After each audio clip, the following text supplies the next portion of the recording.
Recently, I went to the United States for the first time, and as an Indian citizen, I had to apply for a visitor's visa, that is a B1 B2 visa. The entire visa process from filling out the application form to receiving the visa only took 10 days for me. I found this process so fascinating that I wanted to share it with you. If you are planning to visit the US soon, or if you want to learn how to avoid long waiting times for getting visa appointment, and most importantly how to get your visa approved, then please watch this video until the end. If you find this video helpful, remember to subscribe to the channel, it will make a significant difference. Now let's get started. Chapter 2, the biggest hurdle. I was checking the global waiting time for getting visa appointment. As I was applying for the first time to get a US visitor visa, I had to book an appointment for the visa interview. My planned visit was within 3 weeks, and when I checked the wait time for an appointment, I was shocked. It was 68 days waiting time here in Tokyo. For all other visa types, the wait time was just 1 or 2 days. Only for the interview required visitors, it was so long. Then I thought of checking appointment availability in the nearby consulates, and except Osaka, situation was pretty similar for other consulates. In Osaka, the waiting time was 17 days, but again it wasn't enough for me. So I contacted a visa agency. They also said the same thing, that getting first US visitors visa within 3 weeks is next to impossible. I was checking other consulates in India just because of the curiosity, and I laughed out loud after checking the appointment wait times there. It was more than 1.5 years. Come on. One of my friends told me his friend in India waited for more than a year and his application got rejected after that. We were laughing at this situation. I was disappointed and lost almost all my hopes, but still wasn't ready to accept this situation. A couple of days later though, I saw a ray of hope. Instead of looking at the global wait times, I logged into the US visa portal, thought of completing my profile at least. There is also a section first available appointment. During my first visit to this site, it matched with the global wait times website. But when I logged in after some time again, on the same day, the first available appointment was just 1 day later. I got confused. How was that changed from 68 days to just 1 day? I thought maybe it is showing for other visa categories, so I kept monitoring this site throughout the day. And I noticed an interesting thing. I figured it out that if someone cancels their appointment, that slot becomes available and you are free to grab it. So I was hoping that I could also get a slot in the near future. Let me know if my understanding is correct or wrong. Chapter 3, the DS-160 form. If you want to book a visa appointment, you have to complete your profile and there you need to enter a DS-160 confirmation number. So I started filling out this DS-160 form on the SEAC website. It is a pretty time-consuming form having lots of questions about personal details, travel itinerary, travel companions, previous visits to the US, contacts in US, family details, work details, and some security and background information. I was exhausted while filling this DS-160 form. Finally, I completed this form and copied this application ID. This is what you need to enter in the portal while completing your profile and booking appointment. By the way, you don't need to pay anything to complete this form, just to let you know. Chapter 4, supporting documents. Meanwhile, I had contacted my bank in Japan to issue a proof of income in English.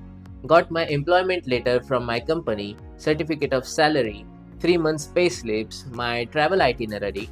By the way, you don't have to make a payment for a flight and hotel. Just an itinerary is completely fine. They have also mentioned the same thing on a visa portal site about flight and hotel booking, so please check that out. Unless you get a visa, you should not book flight or hotel because most of the times flight tickets are not fully refundable. Hotel bookings can be cancelled until a certain period of time without any charge, but it doesn't make any sense to do bookings before getting a visa. Chapter 5, Payment. Payment method may differ according to your country of residence, so check the portal for more information. But basically, if you want to book an appointment, you need to first pay the fees, and this fee is non-refundable, so be aware of this thing. As I had completed my profile, filled the DS-160 form, I was waiting for an appointment slot to become available within my time frame, that is within 2 to 3 days. To not miss any available slots, I had set reminders to frequently log in to the portal and check the availability of the appointments. Maybe my frequency was bit high as there was a notice for me that there are only few attempts left for me to log in a certain time frame, and after that my account will get blocked. So like they have implemented this system to prevent maybe DOS, denial of service attacks, I believe. So I lowered my frequency of visits, but I had already observed one thing, that free slots usually appear in the early mornings. Let me know what is your experience in the comments. The next day I logged in and found that the appointment slot was available just after 2 days, just like I wanted. So I quickly made a payment and booked my appointment. Whoosh! The charge was $160. Convert that into your local currency and you will get an idea about the fees. I'm not sure if this was the best way to get an appointment, because while you are making a payment, someone else may take that free slot. So like let me know if there is a better way for doing this. Chapter 6, the interview day. I arrived at the US Embassy with all above mentioned documents neatly arranged in a transparent folder. Security was so tight and they did not allow me to enter the embassy until 15 minutes before my scheduled appointment. So don't go too early and don't be late for the appointment. That's my tip for you. After security checks, I was allowed to carry my phone as well as my smartwatch, wallet and my documents inside the embassy, but no laptops or umbrellas were allowed. So carry only necessary things with you. And again, photography is not allowed inside embassy, so like make sure of that. The receptionist confirmed my passport, my appointment time, my DS-160 form and the rest of my documents, and finally I entered into the waiting room. My imagination was that the interview room will be separate from the waiting room, but that wasn't the case. There was barely some sitting space inside this room. Basically, everyone was standing in some queue, and everything, including the interviews, were in the same room.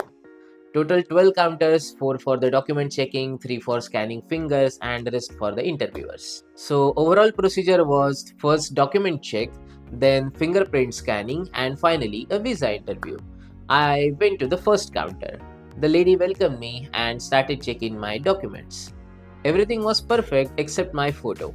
She rejected it by saying I was smiling in that photo. I'm not sure, but yeah, maybe. Fortunately, there was an instant photo booth inside the embassy, so I could quickly take another photo.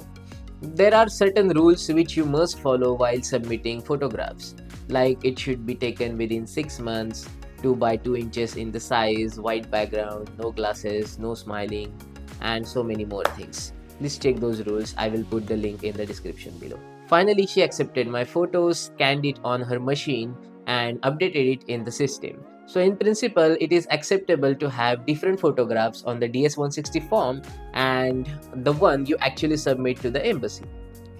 She only kept my passport, the appointment confirmation page and DS-160 form page in that folder, removed all other documents and then gave me everything. She had drawn A in a circle on my document. I don't know the meaning of it. Let me know if you know the meaning.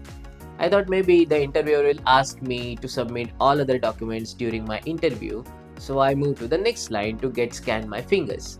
That step went well, but by that time I had started to overhear interviews from other applicants who were standing next to my counter. One of the interviewers was very loud and he was asking so many questions. My heart started beating a bit faster. After finger scanning, I queued up in the third line.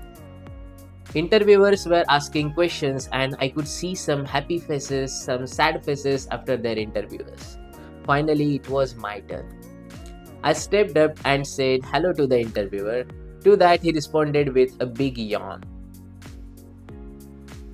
He checked in the system for about a minute and asked me the first typical question. What is the purpose of your visit to the United States? I told my purpose in brief, in only 3 to 4 sentences maybe.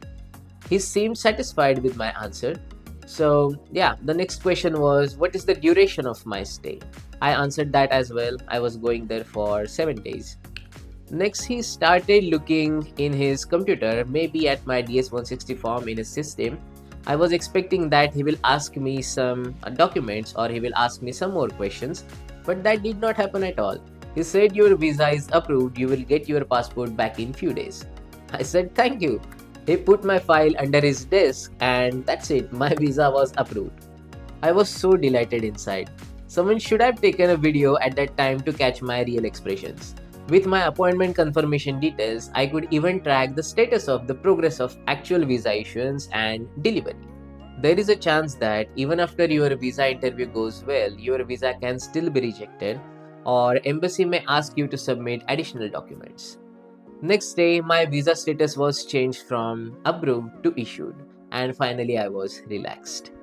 I had opted for premium delivery service to get my passport back. So within 3 days after the interview, I got my passport.